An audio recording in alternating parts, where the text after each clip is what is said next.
How's it going, everyone? And welcome back to the first episode of Roll On Gaming, in which we actually have Star Wars Unlimited cards in our hands. That's right, pre-release weekend has come and gone, and we are here to tell you all about our experiences. But where are my manners? I got to welcome in my co-host, my brother, my partner in knocking down some of these pre-release events. Corwin, how are we doing? Yeah, I'm surprised you didn't just leave me out of the intro after you smashed me yesterday in our matchup. That was nice. That felt nice. We'll definitely get to that because as usual, one of us has to get paired against the other in an event. But we'll definitely talk about our experience at the pre-release events. But as I mentioned, now that the pre-release weekend has passed, we finally have cards in our hands, and this is something that we've been waiting on, Corwin, for 10 months now. It finally came and went. What was sort of the vibe going in, and how did actually having cards sort of meet or exceed your expectations? Yeah, obviously exciting and anticipating this weekend for a long time. And then to actually feel the cards was, obviously a high point of the weekend for the simple fact that, of course, all of these images we've been looking at digitally are now manifesting themselves in front of us, but also like I was very impressed by the quality of the cards themselves. They Mm-hmm. feel really good in your hand. The material and the makeup of the cards is really solid. And the designs, like some of the design of the cards, it just really pops a lot more in person. And so that was really cool to see, and just so much thought and detail you can tell went into the design. And I really appreciated that more, I think, having the physical copies. Yeah, and it had been said previously from people luckier than us who had gotten to attend events with real cards and do other stuff with real cards that, like, with the foils and the hyperspaces, pictures and video and stuff didn't really do them justice. And all those comments were absolutely right. When you have them in your hand, when you're looking at them, it's a whole new ball game. And you mentioned the feel of the cards, but can we talk about how the pack ripping experience was? Those paper packs are on point. I may never go back to opening Yes. other packs ever again because those paper packs felt so clean to rip open. They're recyclable, which is great, but also just like the feel of those was on par to me with the feel of the cards, just because it was something that I'd never gotten a chance to do before, and I really felt great opening packs. Yeah, definitely. The paper definitely was a surprise, I think. I don't think I was really expecting that kind of material. And you're holding 16 cards, so it's a Mm-hmm. beefy pack. Mm-hmm. And so it's just, yeah, but very satisfying. High quality packaging, high quality cards themselves. Something that really stood out to me too, which I don't think I appreciated before this, was just the way that the subtle differences in the cards between heroism, villainy, and just neutral, and how the borders of those cards are all different, and how Mm-hmm. that really makes them shine and pop even more. Um, yeah, just so much I felt like I was discovering for the first time, even though we've been talking about these cards for months.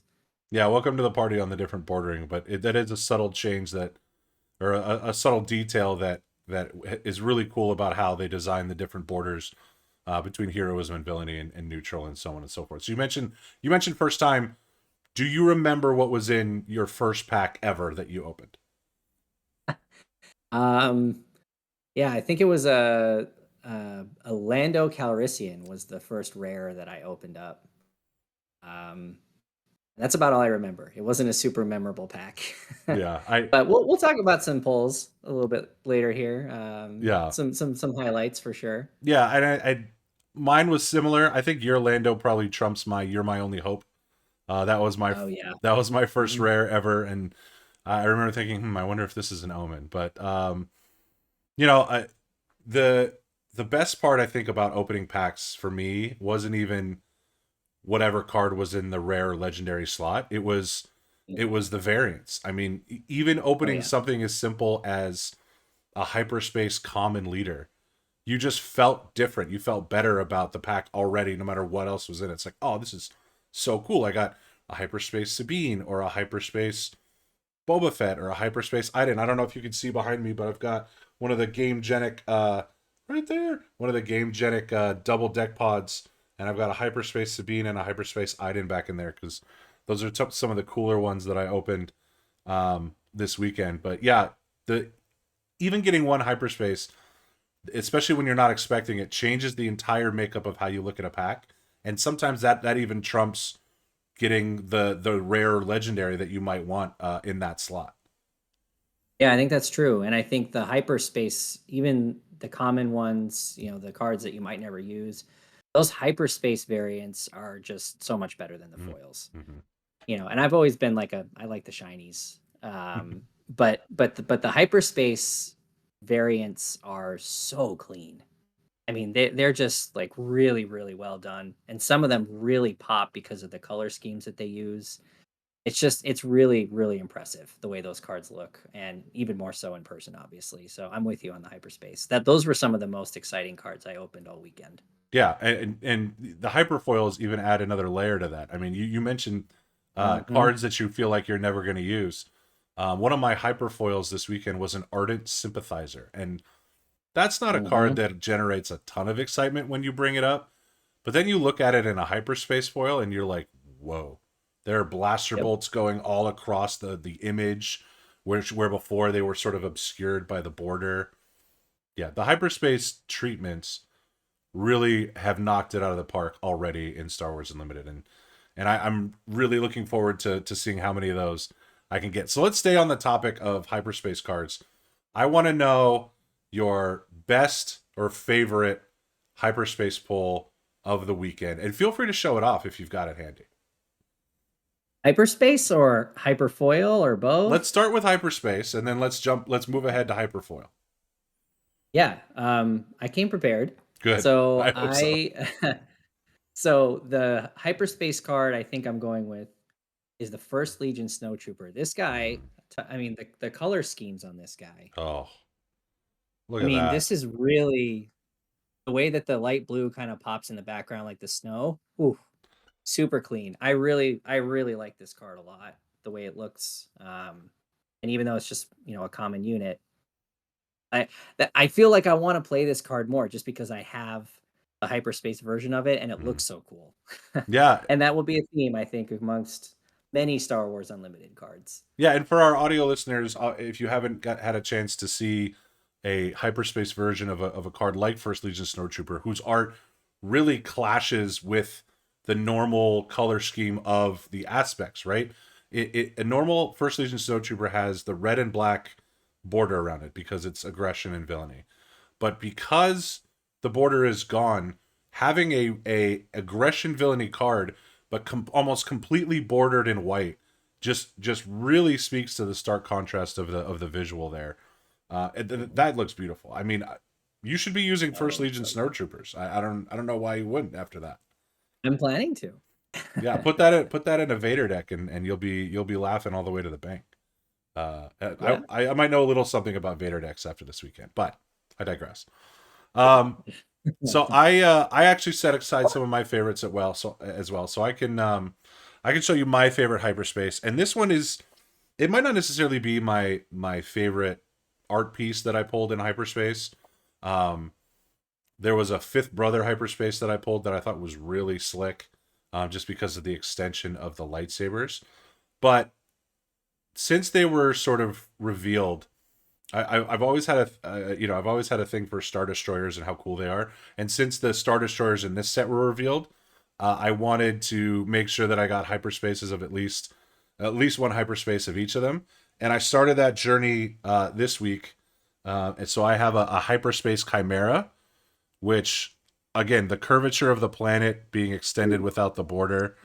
Um, yeah, yeah. and it's not Look as at that planet, the way it's like outlined there. right, Oh man. right, and so it's not as stark as maybe a First Legion Snowtrooper because it's not the color scheme above the Star Destroyer is still the generic space, the generic darkness of space. But having this as a full art Star Destroyer is awesome, and I've been admiring it, and it helps that it's a rare too, like it's a hyperspace rare. So those are pretty hard to get. Well, and Don't it's a Thrawn themed rare and too. it's a Thrawn theme So rare, exactly. So I have a hyperspace chimera. I also have a foil chimera, and I have a regular chimera. So I'm just missing the hyperfoil Okay, chimera, and we're we'll be good to ready. go. I did get a lot of duplicate rares. Thronicles. You want more Thronicles? Do we? I hope so. Um, I did pull a significant amount of duplicate rares, which I found interesting over the course of the Mm. weekend. Like Saw Gerrera and I are apparently best friends because I pulled quite a few Saw Gerreras. But anyway, that's my favorite hyperspace card. Let's talk about hyperfoils. I think I'm Mm. gonna go. I think I'm gonna go first on this one, Corwin, Oh because yeah, I you, think you got some sweet ones. I did get some sweet ones, but I think I know what your favorite is, and I think it might be better than mine. So I'm gonna start. Um, this is one that actually kind of matches the border weirdly, but is still super slick. And I want to show off make and opening. So that make and opening Ooh. looks amazing. The trees in the background and the blaster bolt sort of going off the side there from bays. This one is another one that I like. Okay, I definitely want to bling out make an opening. It's a good card too, so it helps. Like I'm gonna want to put this in a deck, and it just makes me want to get two more of these because when I play make an opening, Mhm. I want them all to look like this. So Yeah. I'm gonna be kind of spoiled if I ever get to that point.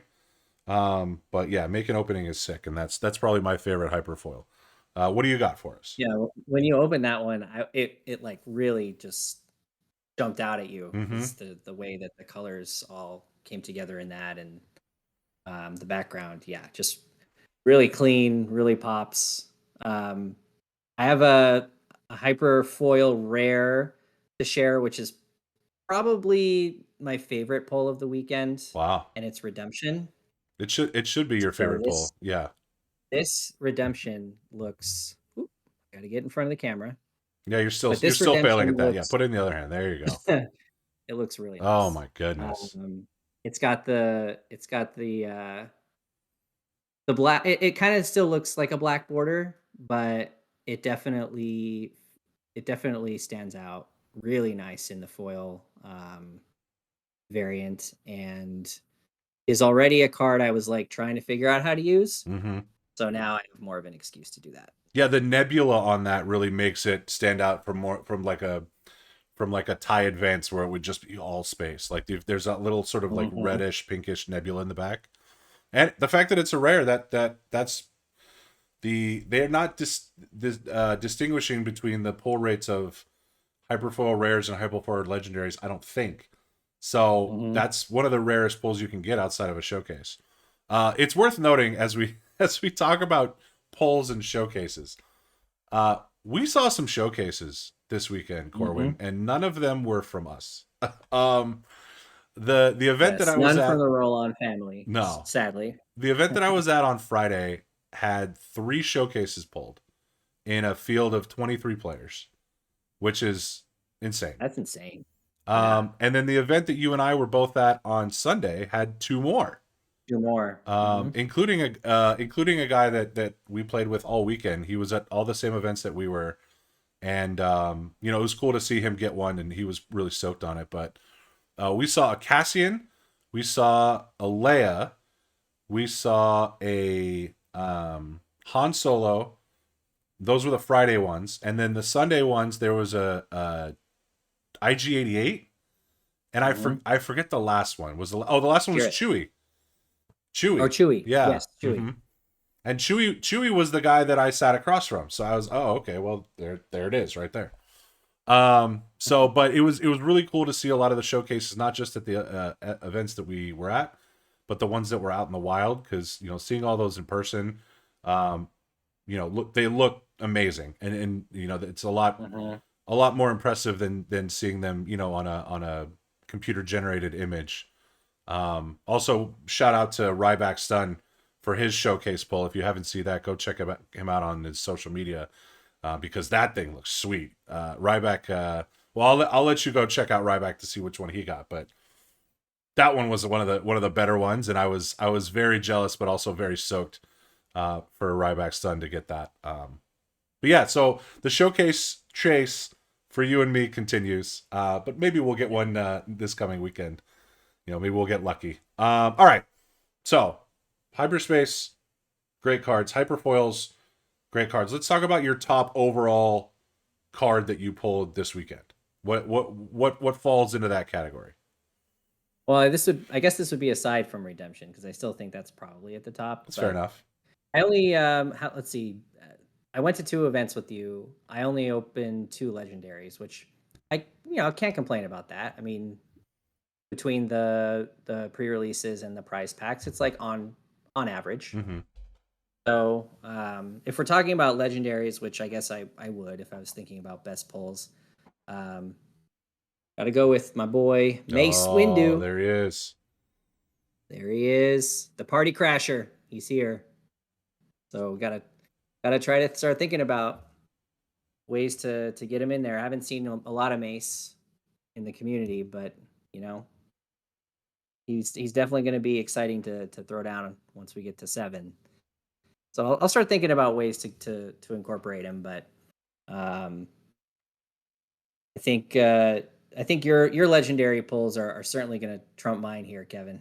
Well, if you need some advice on playing Mace when you need to talk to our buddy Jay over at Unplayable, because he's got the Mace strategy down on lock. So, um, All right, I'll have to do that. shout out to the fellas over at Unplayable. I was lucky enough to be a part of their showcase series last week. So if you haven't checked out that video of me getting um, Oh yeah, absolutely that wasn't pretty. absolutely steamrolled by Tower Was not Number pretty. 9, go check that out for some fun commentary and some disbelief at some of my resourcing choices. But I did go to more events than you. I opened more packs than you as a result. I did get a few more legendaries than you did. The one I picked for my top overall pick won't be a surprise, but it was cool to me because on Friday, my first event, I get my box. I'm seeing people opening legendaries everywhere around me, and I didn't have one in my pre-release kit, so I'm like, okay, that's cool.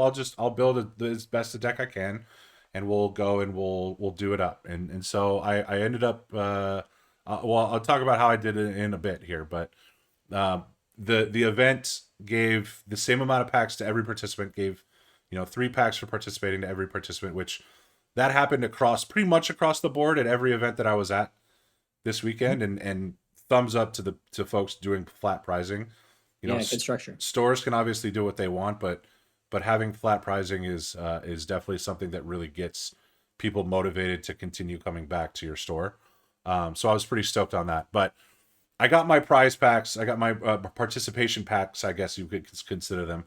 And I opened up this beautiful Luke Skywalker in There he that. So is. it was sort of a reward for trying to build something without a legendary, and then ended up getting one in the end. So there's a little bit of a chance that I have to now come up with a cool heroism deck to play Luke Skywalker in. We'll see how my card pool shakes out after my boxes, but it was cool to get a Luke. I would have traded it in a heartbeat for a Vader. Oh man, I gotta tell you, the amount of Vaders that I saw pulled this weekend that were not mine was staggering, including our You Saturday missed a event. lot of you. Our Saturday event in which somebody pulled a hyperspace Vader, and I was like, Hmm. "Bro, what is this? I need that." But of course, I didn't. It is what it is. I was stoked for the person who pulled it because that's a massive pull. Um, but yeah, definitely did not get my hands on any Vaders this weekend. So that'll definitely continue to be the chase when boxes start getting open. But let's move on from polls. Let's talk about the events themselves because again, I ended up going to 4. Corwin, you went to 2 yourself. Yep. I was a little crazier about my time, and after the weekend I was cooked, man. The one event on Friday was cool. So we attended. I attended on Friday the same store that you attended on Sunday, which was Geeky Teas and Games in Burbank. And 23 players, as I previously mentioned. So it was a really good turnout, and for a lot of people, this was their first experience with the game. So my first round opponent was still reading his cards every time he drew. And I had to sort of help him along with some of the more complex rules.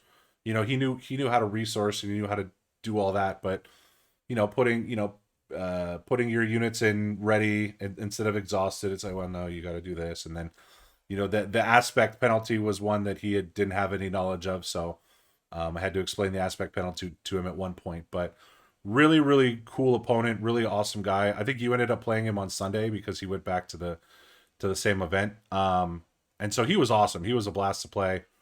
I think, and well, I'll get there when I get there. I'm sort of word vomiting at the moment, but that event ended up going 2-1. I ran into one of our old Destiny buddies in the final round because we were both 2-0, and he got the better of me with his Vader deck because he had pulled a Vader, because of course he did. So I got double Vadered, and let me tell you, Corwin, if you haven't gotten double Vadered before, you're really not living. Because having a Vader come out in the same round as your leader Vader can deploy is that's something. And I gotta say, it's gonna feel really cool when I get to do that for the first time. Yes. Yeah. Can't say that's happened to me yet. It will. Yeah. It's a strong enough play that I think we'll see some of it in future events. So yes, more power to you if you can pull that off. But Vader was definitely a popular choice this weekend for pre-release decks. Yeah, and there's a reason for that. I think I think Vader is iconic, so people are gonna be faced with some of these choices, and if you're pulling if you're dropping a Chewie, a Jin, Sabine, a Tarkin, and then two others insert here, there's a world in which not all of them are going to be as iconic as Vader or as user friendly as Vader. I mean, some people just understood the concept of Vader more than some of these other leaders, but also if people are going to be playing in sealed events in the future, right? They're not going to have an opportunity to use Luke or Vader in those events. So it made some degree of sense to want to get Vader on the table in a sealed environment. I do hope that continues in set 2 and beyond. We already know the set 2 starter leaders.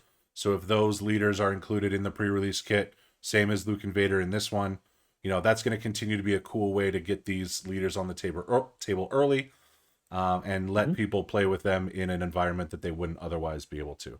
So I thought that was pretty cool. But yeah, you're right. We did see a ton of Vader, and Vader, even in a non-optimized deck, can still do a lot of work. Yes. Yes. Very strong in this format. And I think a lot more widespread than Luke was, just judging from the two events that I went to with you. And I don't know how your other two went, but I didn't see as nearly as many Lukes as I did Vaders. So it's interesting that even though both were options, I think Vader was a lot more popular. And I'm also curious to see now that, well, launch weekend and going forward, what sealed is going to look like without these two. Mm-hmm. Because it felt like there were so many folks kind of just leaning on the ability to use use Luke and Vader, myself included. I played Vader the first one. Yeah, I mean, you gotta take your shot if it's an option, right? So totally. And yeah, so let's talk about your first one, which was my second one. On Saturday, we went to a little bit of a smaller event at Emerald Knights in Burbank, and there were 9 players there. Your first time, getting on the cards on the table, and the cool thing I think for us specifically is that Saturday at Emerald Knights and then Sunday again at Geeky Teas and Games, was really just about hanging out with the whole family, right? So you went, I went, producer Pops was there, and then I dragged my wife Lauren along to play with us, and she was telling me, after the weekend, how great of a time it was, the 4 of us just hanging out and playing card games all weekend. I mean, it really does speak to the accessibility at all levels of this game, because she had never played. Producer Pops had not really had a chance to demo the game a ton. You had played some, but not really with actual cards in hand. And then I'm psychotic, so I'm the 4th one. But all four of us represented a different level of understanding of how the game works, and we all thoroughly enjoyed it, and we all had a great time doing it, and we all picked it up really quickly. And it was just a really fun time. Yeah, I mean, obviously, the appeal of being able to go to these events is to engage with the community, and the Hmm. community, of course, includes you and the rest of the family. So Hmm. that makes it even more special. And I've certainly appreciated that aspect of the weekend. I think more so than any other.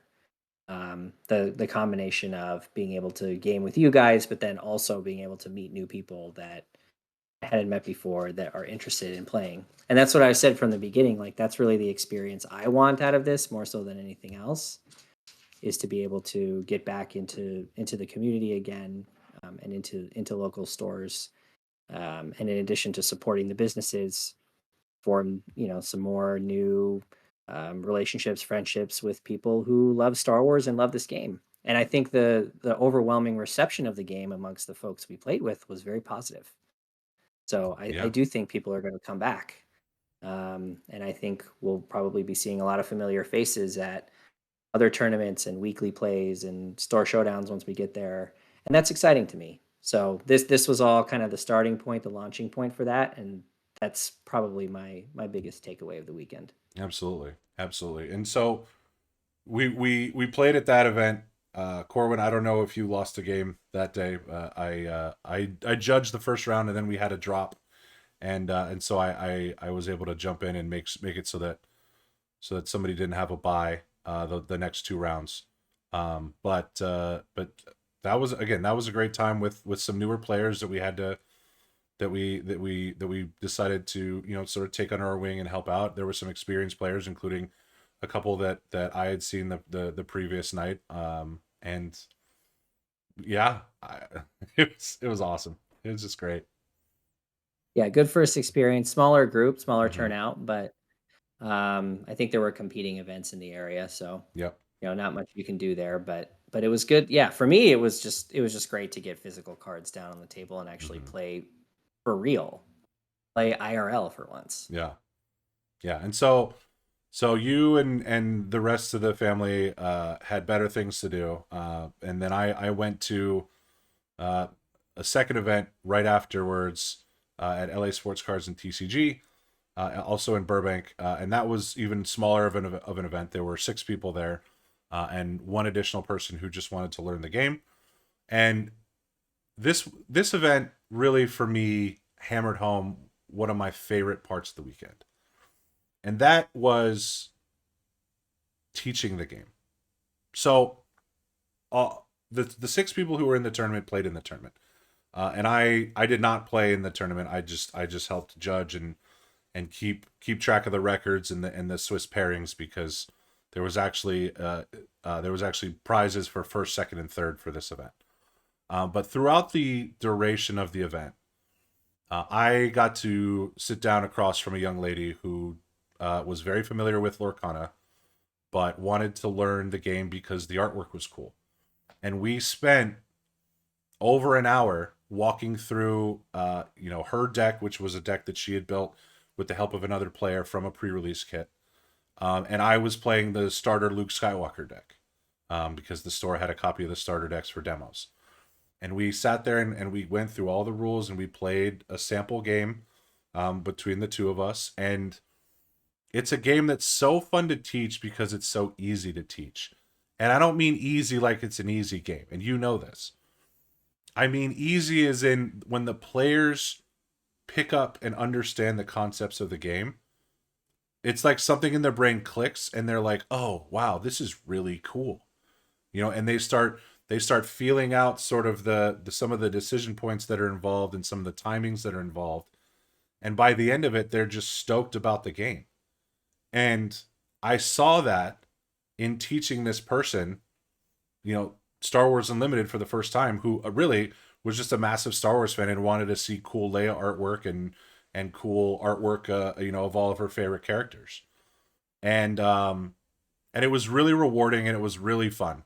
And I got a super kick out of that experience. And I think that my experience is not dissimilar to your experience with instructing during games throughout the weekend, and maybe some others as well who got a chance to demo the game for people, to judge, to help people out with the rules. Like, it's not a super complex rule set to where people are left scratching their heads and thinking, wow, what did I do wrong here? It's, oh yeah, even the fact that I ended up losing this game while I was learning, I got to really understand how it works.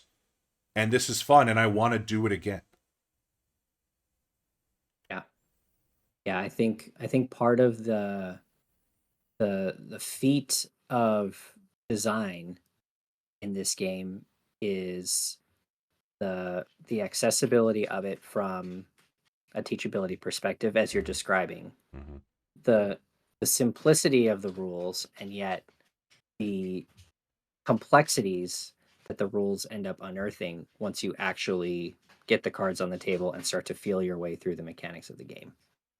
And being able to share that experience with other folks who were not as familiar with the game yet or had not played as much as we had was definitely a rewarding experience, and will continue to be for as long as we welcome more new members into the community.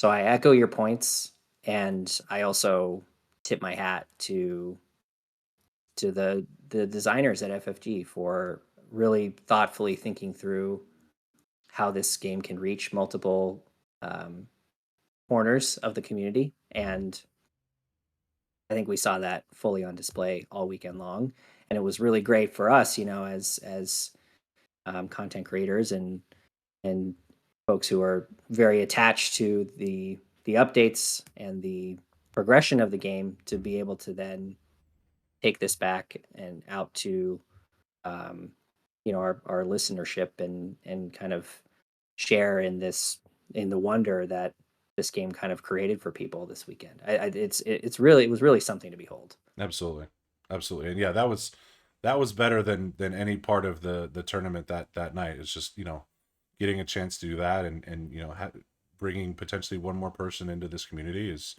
was awesome. It was great, but I got to tell you, after that event, I was cooked.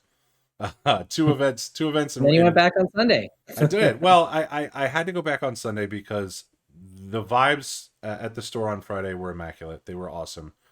And again, it was a day where all four of us were going, and it turned into really probably one of the best experiences of the weekend, just because again, on Friday I got to experience it on my own, and our producer Pops was there on Friday too, so the two of us got to experience it. And then Sunday it just culminated with all four of us again, and it was awesome. So what did you play on Sunday, Corwin? Let's talk about your decision point here. I played Chewbacca because I just wanted to give him a shot and see what he could do. The card pool sort of lent itself to a Sentinel driven build, Mm-hmm. so I felt like I would just lean into that and see where it went.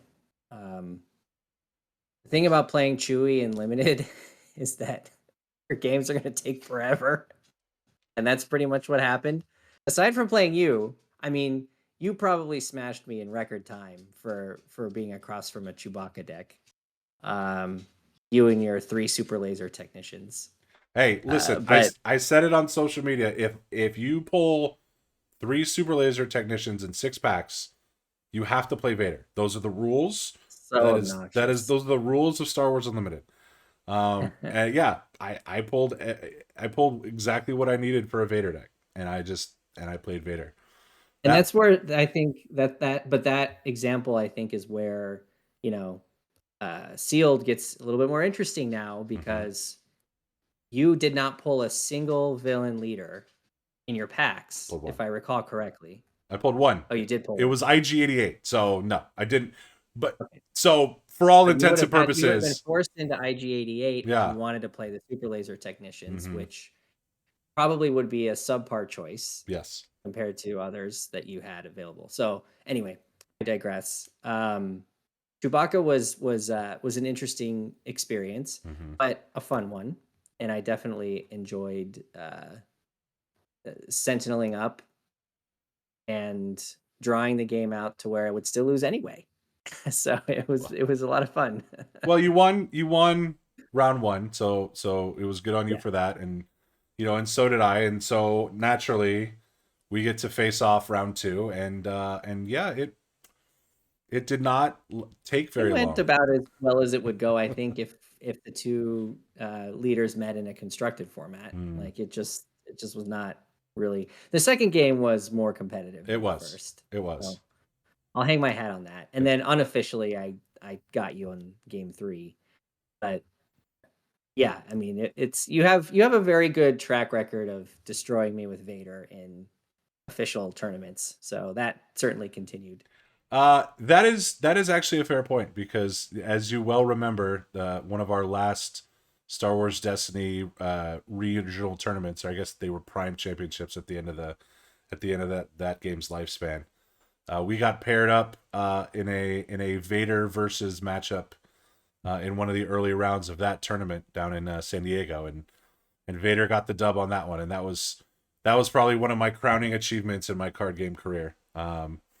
That Nice. that that's right up there That with with winning did not go well. that's up there right up there with winning the Infinite Highlander tournament at Worlds.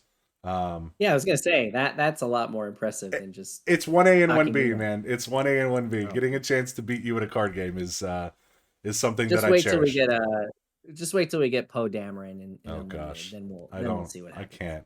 I can't. Yeah, because then you're gonna be there. Both Poe Dameron is gonna synergize somehow with Black One, and I'm just gonna be devastated. So that's neither here nor there. But yes, I did get the dub. I 3-0'd that tournament. Yes, Because impressively. I don't because think you even had a sweat. no, it was I won every round 2-0, and but it wasn't really about that. It was just about no, okay, it was about that. I wanted I I didn't want to lose with Vader, so I didn't, and it worked out. But I again continued to have fun along the way. Producer Pops won his first game. Lord, Also, well, speaking of Black One, that guy got a hyperspace Black One, didn't he? crazy Pops? pull.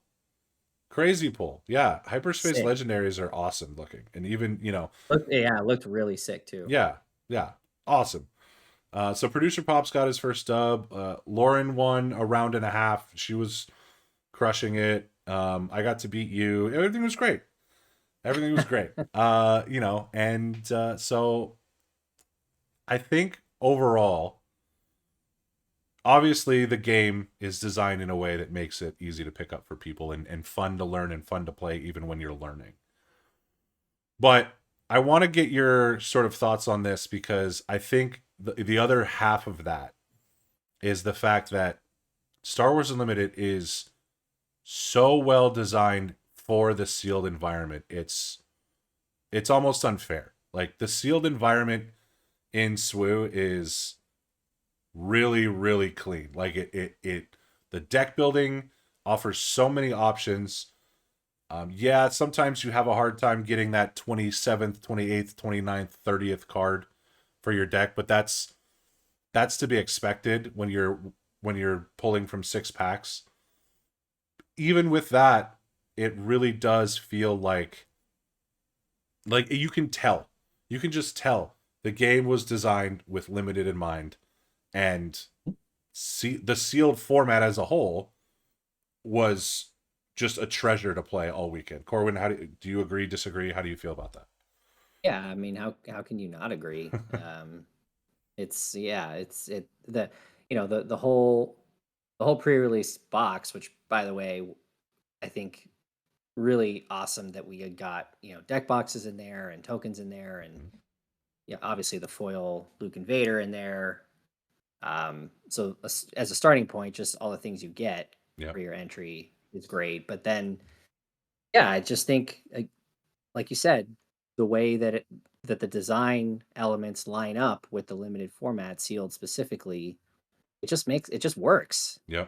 It just works and it's very seamless. It's very easy to crack your packs. Okay, I got 6 liters, I got 6 bases, I got a mix and match of cards. Let's put something together. Like very easy. Mhm. Um, I'm excited to try draft.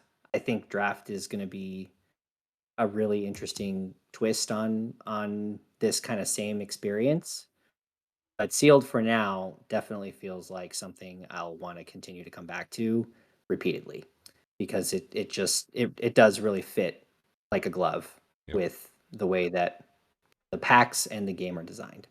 And on top of that, like when more people understand the game and are playing the game and are invested in the game, doing something like this in a sealed environment and playing the game that way really does keep the open the level playing field. Because yeah, there's going to be different levels of player skill, but you're not going up against the perfectly optimized deck. So your polls are going to determine everything. And I Well, think, and honestly, with 6 packs, you can make like a halfway decent deck. well, It's not like, yeah, they're not yeah, optimized. no, You're not going to have, 12 legendaries in there, but some of the cards and the plays and the different things you could do and with the reduced deck size too, because it hmm helps you to kind of get to those things a little bit easier. hmm I don't know. I feel like it's still pretty strong what you can put out there. yeah. If you could open 3 super laser technicians, you're fine. You just it's not optimized, but it's great. Mm, never Um, gonna let this go. nope, nope. We're on this till next pre-release when you absolutely wipe the floor with me, and then we get to talk about that on that podcast in 4 months. But yeah, I think that it's only going to get better. Um, with not having to lean on Luke and Vader like you said, with just getting with people having a better understanding of building their deck and what cards do. I'm really excited to play more sealed, and I think that draft as well is probably going to be something that I enjoy. I'm not as high on draft, but I'm excited to try it, and I'm excited to be proven wrong about it. It does add that extra level of strategy and challenge, and making sure you're picking the right cards. I'm a simple man. Just put the cards in front of me and I'll figure it out. Um, but yeah, I overall incredible weekend. Great to have cards in hand. Great to pull some sweet stuff. I'm just excited for this coming Friday when we get booster boxes in hand too, and starter decks, and Vader can be paired with his lightsaber finally, and all that stuff. Yeah, it's gonna be awesome, and maybe hopefully soon I can be like you and get a cool variant of a snowtrooper lieutenant, because I pulled a lot of snowtrooper lieutenants this weekend, but none of the variants. But you got one, so I was pretty stoked I on did. that. I got a foil snowtrooper lieutenant to go with that First Legion snowtrooper Yep. hyperspace suite mode. So yeah, I mean Vader's looking pretty good right now. Yeah. Yeah. Well, we. So what's next for us, Kevin? So we got launch coming up this hmm weekend. You hmm doing anything? You going to any events? So there is a Saturday event that I'm likely going to attend, and a Sunday event that I may attend. I don't think there's anything in the area on Friday, which is probably just as well because I'm going to be so immersed in opening any boxes I can get my hands on, and and sorting through and adding things to the binder. I still haven't added cards to my binder yet. They're sitting in piles behind me. I've got them all sorted by aspect, and it's great. And I finally got that done. There's so many cards. Again, because that's 16 cards per pack. There's a ton. So I got to start the process of putting them in the binder, putting the variants in the binder, and going from there. So it'll be a lot of opening and sorting, and my hope and my plan is to share some of that with all of you. But stay tuned for that. What about you? Are you coming to any of these events with me next weekend? Yeah, I'm gonna try. I think I'd like to try to go on Saturday because I think it's sealed. Mm-hmm. It So is. always happy to participate in another sealed event. Yep.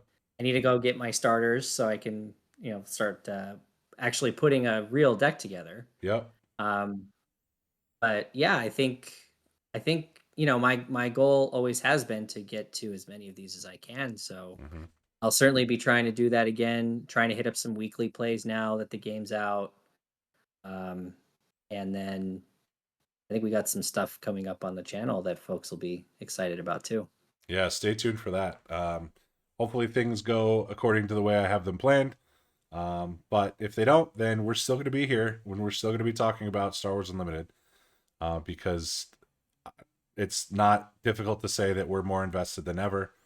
And having cards in hand has not done anything but stoke the fire in our souls for this game. So definitely stay So tuned. dramatic. Yes, very. It has to be. Yes, it has to be dramatic, because if it's not dramatic, then what are we doing here? Um, but I think that's a good spot to wrap up for now.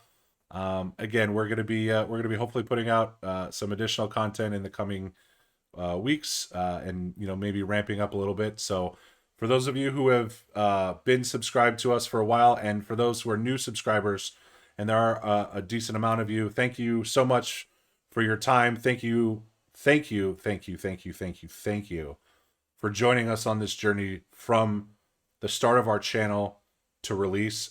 I posted this on social media, and I want to make sure that I say it here. It's been a crazy ride for us. We've gotten to do some of the coolest things ever as a podcast since the game was announced, and since we decided to join YouTube and become a video podcast. I got to go to Gen Con and talk to some designers. We've gotten to engage with so many members of the community already, the both of us. We're hoping to have more opportunities to talk to more people from FFG, more people from within the Star Wars Unlimited community. We're excited to be, hopefully, as I mentioned, ramping up the content of our channel to include some other exciting things. So those of you who have stuck with us for any amount of time, we really truly appreciate it. We appreciate the support. And if you like what you hear on this episode and you're not subscribed yet, please feel free to do so. I'm really grateful, and I know Corwin is as well, for all the support from everyone. So thank you again, and it's been a blast. And in Corwin, we're going to continue having a blast, because this game is so much fun. Yeah, now that it's out, it's like it just feels different. Even doing this show with you, it feels different. Yeah. So I'm excited for what's to come. I am thrilled that so much of our community came out this weekend, and not just ours, but communities across the nation, across the world, really, just coming together over Star Wars and playing some cards. Not much that tops that. No. So let's keep the train rolling. We're going to keep it rolling. So thanks everybody again. Feel free to like the video and subscribe to the channel if you haven't already. And we're going to keep doing it. So stay with us for as long as we keep your attention. And that's going to do it for us today. For my brother Corwin, I'm Kevin, signing off. Have a great day, everyone.